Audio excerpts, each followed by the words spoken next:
influence and being able to manipulate people in the drug business could come in and take over, which Abbey was doing too as well. They were all dealing. Yeah. Yeah. Now, what... And Forçade... Go ahead. Oh, sorry. Okay. I was just going to say that Forçade really sort of was kind of innovative in that world as well. He started, what he called smokies. A friend of his had I guess invented this concept, but these were basically dispensaries, illegal dispensaries of the 1970s. I guess their roots can kind of go back to like tea pads in Harlem, but in the 1970s there really wasn't anything equivalent to this, where you would go into an apartment, and they would have like glass jars filled with all of the different kinds of strains of marijuana that you might want. And you could hang out there and sample the wares and then buy in bulk. So Forçade, even before High Times started, and in fact, I think this was part of how he funded High Times, he was kind of perfecting the idea of the New York City dispensary. Yeah, and they even had Dial-A-Joint. Mickey Cesar had Dial-A-Joint, and then a 212-777-CASH that you could call up, and the guys on bicycles would come and deliver the marijuana to you. They can go to his little apartment over there at, I think it was 9.5 Bleecker Street. It was like a little closet where this guy lived. The next door you had 9 Bleecker Street, which was Yippie headquarters. Across the street was Studio 10, the nightclub, which was later renamed the Tom Forçade Multimedia Center. Above that was A.J. Weberman, the head of the Jewish Defense Organization and the Yippies. And John Draper, Captain Crunch, lived up there. He used to crash up there, too. You're right. The phone freak, yeah. So that was, man, what a time. What a time. What a time. Now you meant we talked. Go ahead. I was just going to say, I talked to John Draper a little bit, really? And, he was kind of cagey on something that I had heard, which was that Forçade had asked him to tap the phones at High Times, tap people's offices. Really? And he said, well, I didn't really, I might have, what did he call it? Maybe like I might have done a bridge tap or two. But he didn't really want to confirm that for me. Well, that's pretty good, man, because I remember being at Studio 10 one time when the phone company showed up, because we had all these phone lines and that no one was paying a bill for.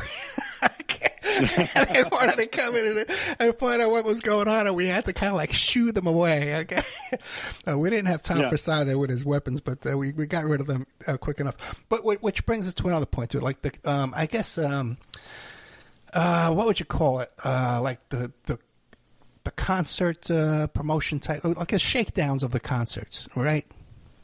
Yeah. Okay, what do you got there? Describe that. Sure. So Woodstock was going on just around the time that Forçade was, becoming a well, I was going to say a public face, but he didn't like his face photographed. But around the time that he was meeting all of these counterculture characters, and at the end of the 60s. And, Woodstock, quite famously, Abbie Hoffman tried to get up on the stage and make a speech about, it was actually about John Sinclair. It was about, freeing John Sinclair from prison for his marijuana sentence. And Pete Townsend smashed Abbie Hoffman with his guitar, and Abbie Hoffman left the stage. So that was kind of, a demonstration of, just how little the rock and roll scene wanted, politics involved on that level. So what a bunch of people decided to do was, in the rock festivals that followed Woodstock, they wanted to make sure they got a cut of the profits that they could then put into radical causes. So there was a lot of intimidating promoters and saying, like, look, we can reach the underground press, but you need to give us a cut. Or in the case of, there was a Randall's Island New York Pop Festival where they were, even more demanding, and they wanted, bands from the local bands from the Bronx to play, and they wanted to be able to play Weather Underground communiques on the PA.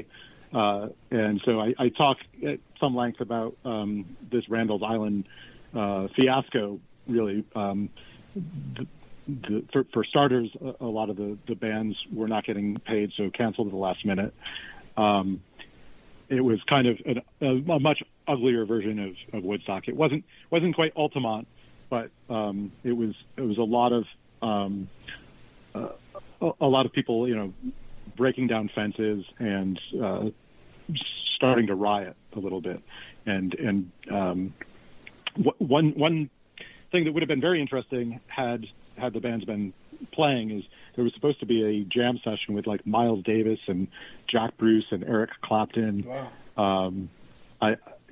God knows what that would sound like, but it never happened. But there is footage of the Randall's Island Festival, and it looks pretty. It looked like a real downer. So Forçade, I guess that wasn't even enough. He also was involved in something called Winter's End, which was similarly a disaster. They couldn't get the permissions to hold the festival at the last minute, and that happened down in Florida, also in 1970. And there's, they talk about police chasing the promoters around a motel pool, and biker gang trying to rip off all the profits, and Johnny Winter doing so much acid that he was on stage for like 4 hours. Yeah, it was a bizarre collective of young lords and the White Panthers. And I think that's where, like, by the way, the Young Lords was Geraldo Rivera. Okay, worked for the Young Lords. And Felipe Luciano and Pablo Guzman. All these guys went on to these huge careers in TV and radio. But that was the coalition that Forçade had put together to shake down these guys. And there was also the Medicine Ball Caravan, which is which was a way that Warner Brothers thought that they could follow up the Woodstock film success. So they staged a cross-country music festival and got, a film crew to capture all of this. And Forçade followed this whole thing around and basically disrupted everything. He got David Peel to play on the roof of his Cadillac. Forçade was driving around this tricked out Cadillac, and David Peel would play songs and heckle the people who were traveling along with this music festival. There have also been hints that maybe Forçade was paid by Warner Brothers. Oh, really? To create a spectacle, and Forçade himself was kind of cagey about that. He wrote something that was kind of, it was almost as though he didn't want to totally deny this idea. So once again, his intentions are a little bit hard to discern. But there's also this movie, The Medicine Ball Caravan. You can see footage of Forçade and David Peel, almost getting into a knife fight with one of the organizers. And that is definitely the highlight of that movie. Yeah, David Peel, another one just recently passed away in the past few years. Another loss that we've had here. What about his girlfriend, Gabrielle Shang? Did she contribute, or is she still alive? Yeah, yep, she's still around. She was his girlfriend, and they were married in '77. So she's actually his widow. Oh, really? And she had come from a very kind of sheltered background, but then sort of threw herself into radical politics. And she was kind of a little more aligned with the yippie crowd in Miami, and it was after this 1972 Zippy Yippie fight. She later reconnected with Forçade after she'd been working at the Berkeley Barb, and she'd been like handling SLA communiques in Berkeley, and he really courted her very aggressively, and they got together. She moved to New York, and she was involved in the Underground Press Syndicate. It changed its name to the Alternative Press Syndicate, and so she was heavily involved in that. And I think there was always a little bit of a sort of a standoff vibe between her and some of the Zippies who thought that she was more part of the Abby and Jerry group. So well, I think for a while she was. I think for a while she was in Miami, right? In Miami, she was. Yes. Yeah, and then she became. She was covering the Patty Hearst kidnapping, and she was receiving cassette tapes, right? And was like a transit for the communications. Yeah. Right. Okay. Right. And you think people would be more interested in this kind of stuff, like the High Times guy, and his girlfriend, his wife. I didn't know that was his wife. Yeah. Was involved in all this stuff. No one knows. Geraldo Rivera involved in Shaking Down. No one knows. There's a great little anecdote that I got from someone who was like a 14-year-old. He was kind of like a Cameron Crowe type. He was a 14-year-old reporter, and he was trying to do a high school project, and he was calling all these places trying to get an assignment. And Gabrielle gave him an assignment to write about the Zippies for the Alternative Press Syndicate's magazine.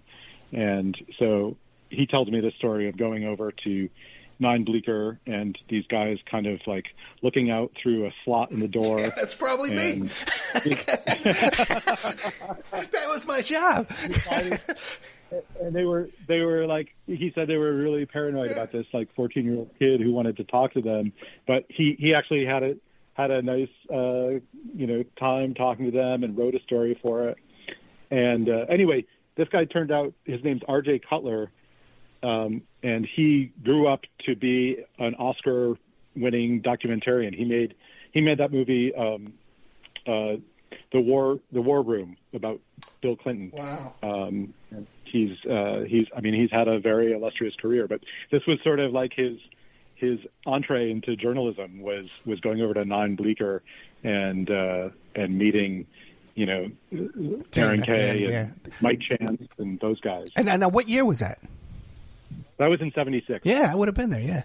Now, and also, it's the funniest thing is you talk about this door at 9 Bleecker, okay? It was a big, giant, thick wooden plywood door, like you said, with a big peephole in it. And when you had to leave, there was no lock on the outside. You had to lock it from the inside. So someone always had to be locked inside to guard whatever's going on upstairs that we couldn't talk about, okay? We're running out of time, though. We're running out of time. I want to hear about the death. There's a lot of conspiracy and allegations and suspicion about what I believe was a suicide. But what did you conclude? I think so too. I mean, there are a number of theories, and I did speak to people who knew Tom well, people from High Times, people from the political arena, who just said, I will never believe it's a suicide. Like, until the day I die, I will never believe that he committed suicide. But I tend to think that that is what happened. He had there was a very deep history of depression and bipolar disorder in his family. I get into that I go back to the 19th century talking about some of his family history, and I think his depression was pretty well documented by a lot of people who knew him. It got a lot worse in 78. His best friend died in a plane crash in a smuggling operation that Forçade was a part of. He was also stressed about, Larry Flynt had been shot. Larry Flynt was the distributor of High Times at that moment, and Forçade was worried that people were coming for him. And, he he was not, being